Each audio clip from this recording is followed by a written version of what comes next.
Hariom. Knowledge plus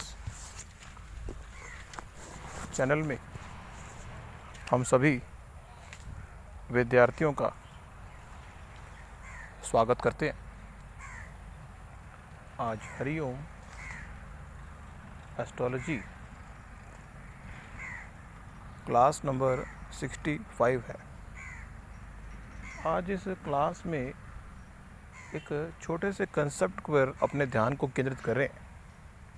ये concept है तो वैसे डायनेमिक। एस्ट्रोलॉजी में बहुत सारे कंसेप्ट ऐसे हैं जो स्टैटिक हैं और बहुत सारे कंसेप्ट ऐसे हैं जो डायनेमिक हैं और बहुत सारे ऐसे एस्पेक्ट भी हैं, कंसेप्ट हैं जो रेफरेंस के बेस पे क्लैरिफाई होते हैं कि क्या मतलब निकालेंगे या फिर एक्सपीरियंस के बेस पे। तो आज हम एक बात कर रहे हैं कि जब किसी व्यक्ति के जीवन में जब व्यक्ति को जन्म लेता है, उसके बाद जब व्यक्ति मरता है तो हमारे शरीर में प्राण है और प्राणों को हम 5 कैटेगरी में डिवाइड करते हैं। आज इसके रहस्य को एस्ट्रोलॉजी में बताने का प्रयास कर रहे हैं। ये जो विषय है ये डायनेमिक है और डायनेमिक विषय मीन्स जिसमें किसी तरह का कोई विरोधाभास भी हो सकता है और अपडेशन की ज़रूरत भी हो सकती है। जिस तरह से हमने अपनी टॉक में एस्ट्रोलॉजी की ये बताया आपको कि कई एस्ट्रोलॉजर ये मानते हैं कि जो 10th भाव है वो पिता का है और कई एस्ट्रोलॉजर ये मानते हैं कि जो 9th भाव है पिता का है। अब हम एस्ट्रोलॉजी के बहुत सारे कंसेप्ट आपको बता रहे हैं, लेकिन जो कंसेप्ट विरोधाभास वाला है वो आप पे निर्भर करता है कि आप किस तरह से उसको लेंगे। हमने एक पॉइंट ऑफ व्यू रखा है वहाँ पे। हम इस संसार के किसी भी एस्ट्रोलॉजर से मतभेद करने की सहमति नहीं रखते। हमने ना तो इस संसार के किसी एस्ट्रोलॉजर से मतभेद करना है या किसी भी जानकारी के संबंध में हमारा कोई मतभेद नहीं है। हम तो सिर्फ एक विचारों के माध्यम से आपको एस्ट्रोलॉजी की जानकारी स्टैटिक रूप से, डायनेमिक रूप से और एक्सपीरियंस के रूप से शेयर कर रहे हैं। लेकिन जो जानकारी हम आपको प्रोवाइड कर रहे हैं वो जानकारी निश्चित रूप से आपके एस्ट्रोलॉजी के बेसिक कंसेप्ट को हर हालत में क्लियर कर देगी। ये हम निश्चित रूप से कहते हैं। लेकिन आज की जो टॉक है उसमें हम बता रहे हैं कि हमारे शरीर में 5 तरह के प्राण हैं। अगर मोटे मोटे तौर पे देखा जाए, वो अगर 5 प्राण हमारे पास हैं तो हम जीवित हैं। अगर उन 5 प्राणों में से कोई भी प्राण अगर चला जाएगा तो हमारी जो प्राण शक्ति है वो 20% कम हो जाएगी और जब हमारे शरीर में से पांचों के पांचों प्राण चले जाएंगे तो हम मर जाएंगे। तो आज इस टॉक में इसी पर बात कर रहे हैं और जो बात हम बता रहे हैं उसमें डायनेमिक एस्पेक्ट है। ये बता रहे हैं कि उसमें चेंज ओवर का एस्पेक्ट भी हो सकता है। अलग अलग एस्ट्रोलॉजर अलग अलग इस चीज़ को समझ सकते हैं और क्योंकि ये डायनेमिक है, प्राण जो कंसेप्ट है वो एक स्टैटिक कंसेप्ट नहीं है, वो एक डायनेमिक कंसेप्ट है। तो जब शरीर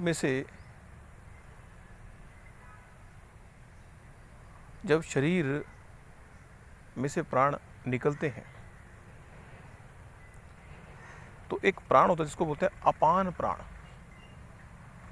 अपान प्राण के संबंध में ये कहा गया है कि जब अपान प्राण आपका चला जाएगा, ये बात अच्छी तरह से हम सबको शायद पता है, नहीं पता, लेकिन हम बता रहे हैं कि आपको कि जब इस संसार में आते हैं तो हमें चलना नहीं आता, हमें चलना सीखना पड़ता है। हमारी गुरुत्वाकर्षण बल की एक ताकत है, उसकी वजह से हम चल पाते हैं और पृथ्वी की भी एक ताकत है, दोनों की ताकत है, इस वजह से हम चल पाते हैं। उड़ते नहीं हम, पृथ्वी पर हम चलते हैं, पृथ्वी पर हम उड़ते नहीं।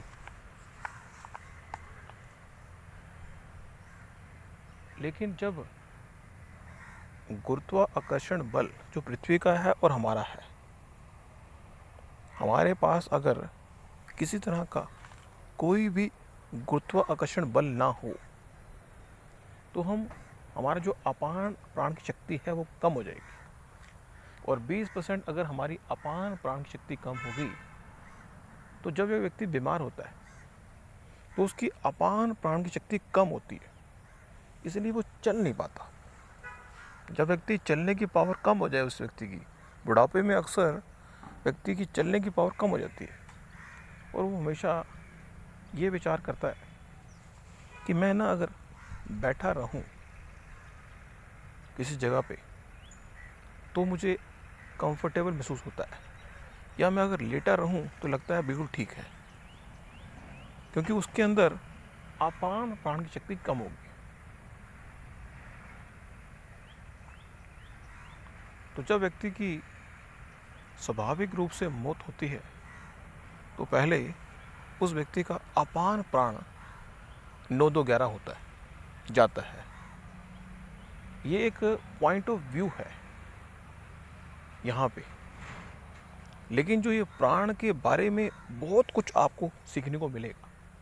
लेकिन यहाँ पे हमने एक पॉइंट लिया एस्ट्रोलॉजी के पॉइंट से, तो अपान प्राण चला गया तो हमारी पृथ्वी की गुरुत्वाकर्षण बल की क्रॉस करने की ताकत चली गई। दोनों का बल है, इसीलिए हम चलते हैं। यदि गुरुत्वाकर्षण बल पृथ्वी का हट जाए तो हम चल नहीं सकते, हम उड़ेंगे, धरती पर उड़ेंगे, हम चलेंगे नहीं। दोनों का बल है। लेकिन जब गुरुत्वाकर्षण बल पृथ्वी का तो है और हमारा खत्म हो गया, हमारे पास पावर ही नहीं है, तो हम चलना नहीं चाहते, हम चल नहीं पाते।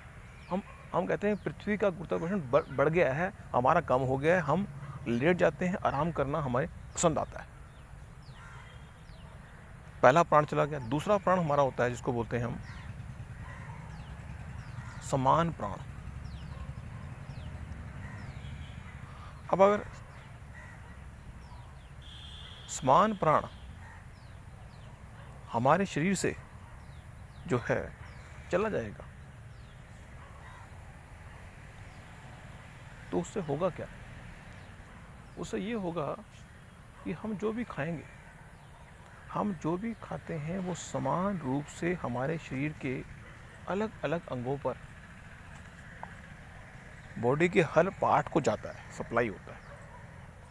अब अगर बॉडी के हर पार्ट को कोई चीज़ ना जाए तो हमें एक रोग की बीमारी हो सकती है।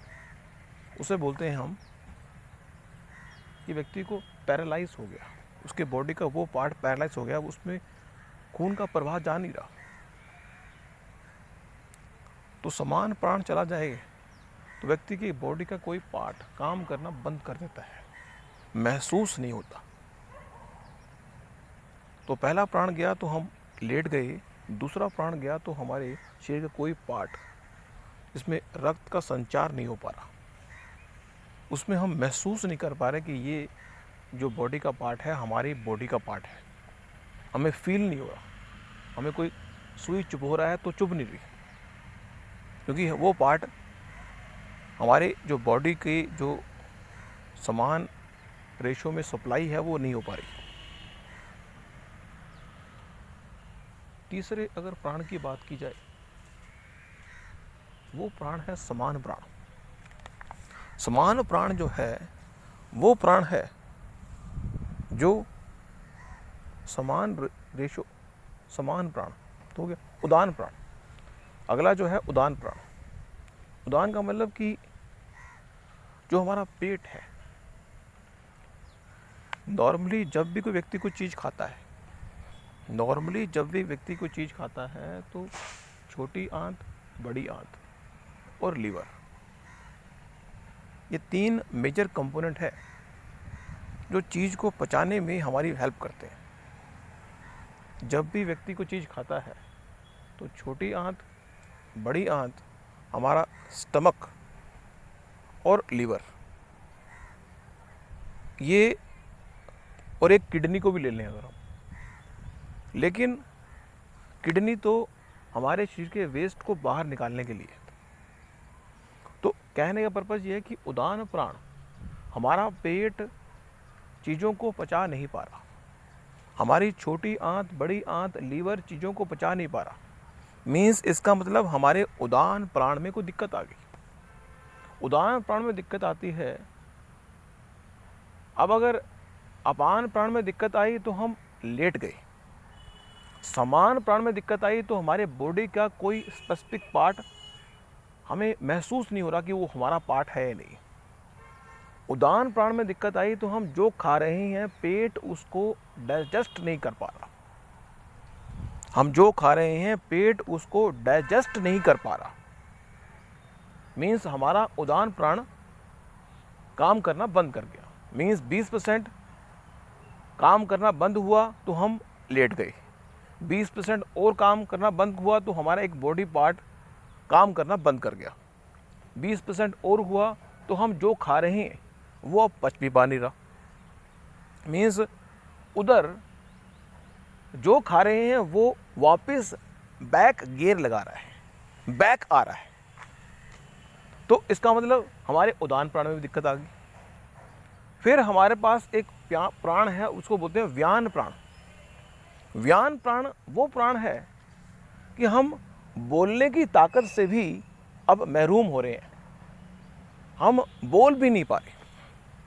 यहाँ तो हम सिर्फ प्राणों की बात कर रहे हैं, जब हम किसी और टॉपिक पे लेके बात करेंगे कि जब व्यक्ति मरने वाला होता है तो उसके साथ क्या घटनाएं घटित होती हैं, इसके बारे में जानना बड़ा ज़रूरी है। लेकिन यहाँ पे वो विषय नहीं है, किसी और विषय में बताएंगे कि जब व्यक्ति मरने वाला होता है तो क्या क्या बातें उसके साथ घटित होती हैं। ये है तो बड़ा एक्सपीरियंस का विषय, लेकिन फिर भी इस बारे में पता होना चाहिए। तो चौथा प्राण जो है वो है व्यान प्राण। अगर व्यान प्राण हमारे शरीर से चला जाएगा तो हम जो बोलना चाहते हैं वो बोल नहीं पाएंगे। हमारे बोलने की जो शक्ति जो सी है वो चलेगी, हमारे बोलने की शक्ति, देखने की शक्ति, विजन की शक्ति भी चलेगी, और सुनने की शक्ति भी आ सकती है हमारे पास।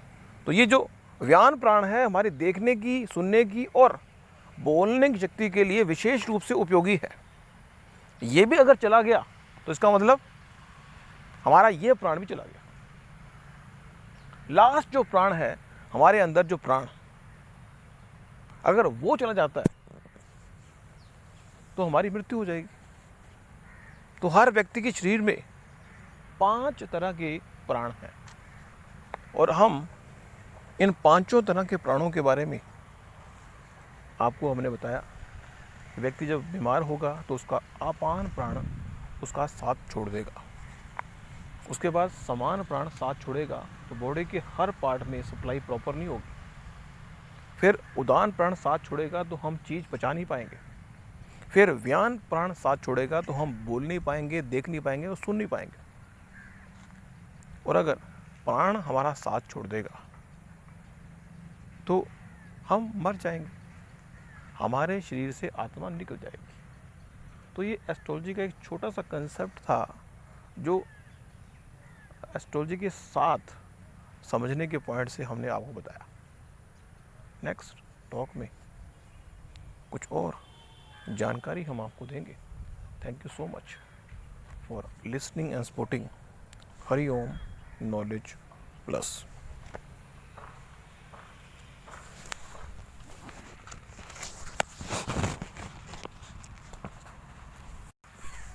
हरि ओम।